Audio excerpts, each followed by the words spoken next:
അപ്പോൾ ഇന്നത്തെ നമ്മുടെ റെസിപ്പി പോർക്ക് ഫ്രൈ ആണ്. അപ്പോൾ ഫസ്റ്റ് ടൈമാണ് നമ്മൾ ഇങ്ങനൊരു രീതിയിൽ പോർക്ക് ഫ്രൈ ചെയ്ത് നോക്കുന്നത്. അപ്പോൾ ആദ്യം തന്നെ നമുക്ക് പോർക്ക് ഒന്ന് നന്നായിട്ട് കഴുകി ക്ലീൻ ആക്കി എടുക്കാം.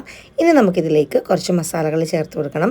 ആദ്യം തന്നെ 1/2 ടീസ്പൂൺ മഞ്ഞൾപ്പൊടി, 1 ടേബിൾ സ്പൂൺ മുളക് പൊടി, പിന്നെ ആവശ്യത്തിന് ഉപ്പ്, കുറച്ച് വെളിച്ചെണ്ണ ഇത്രയും കൂടെ ഒഴിച്ച് കൊടുത്തിട്ട് നമുക്ക് നന്നായിട്ട് ഒന്ന് തിരുമ്പിയെടുത്ത് മാറ്റി വയ്ക്കാം. ഒരു 10-20 മിനിറ്റ് റെസ്റ്റ് ചെയ്തതിന് ശേഷം നമുക്ക് ഇതൊരു ഇഡ്ഡലി ചെമ്പിൽ കയറ്റി ഒന്ന് ആവി എടുക്കണേ. ആവി ഒരു 20 മിനിറ്റോളം നമ്മൾ ഒന്ന് ആവിക്ക് വയ്ക്കുന്നുണ്ട്. ഈ ഒരു പരുവാകുമ്പം നമുക്ക് ഫ്ലെയിം അങ്ങ് ഓഫാക്കി മാറ്റി വയ്ക്കാം.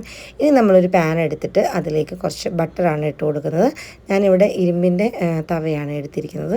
അപ്പോൾ നമുക്ക് എല്ലായിടത്തും ഒരേ ചൂടോടുകൂടി പെട്ടെന്ന് തന്നെ നന്നായിട്ട് ഫ്രൈ ചെയ്തെടുക്കാനായിട്ട് പറ്റുമല്ലോ, അതുകൊണ്ടാണ് ഇരുമ്പിൻ്റെ തവ എടുത്തത്. ഇനി നമുക്ക് ഇത് ബട്ടറൊക്കെ നന്നായിട്ട് സ്പ്രെഡ് ചെയ്ത് കഴിഞ്ഞതിന് ശേഷം പോർക്കിൻ്റെ ഓരോ പീസായിട്ട് ഇങ്ങനെ നിരത്തി വെച്ച് കൊടുക്കാം.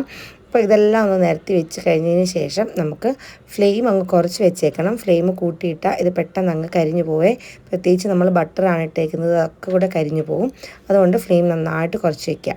ഇനി നമ്മളിതിലേക്ക് ചതച്ച് വെച്ചിരിക്കുന്ന 3-4 അല്ലി വെളുത്തുള്ളിയും ഒരു ചെറിയ കഷ്ണം ഇഞ്ചിയും കൂടെ ഇതുപോലെ ഒന്ന് ചേർത്ത് കൊടുക്കുന്നുണ്ട്.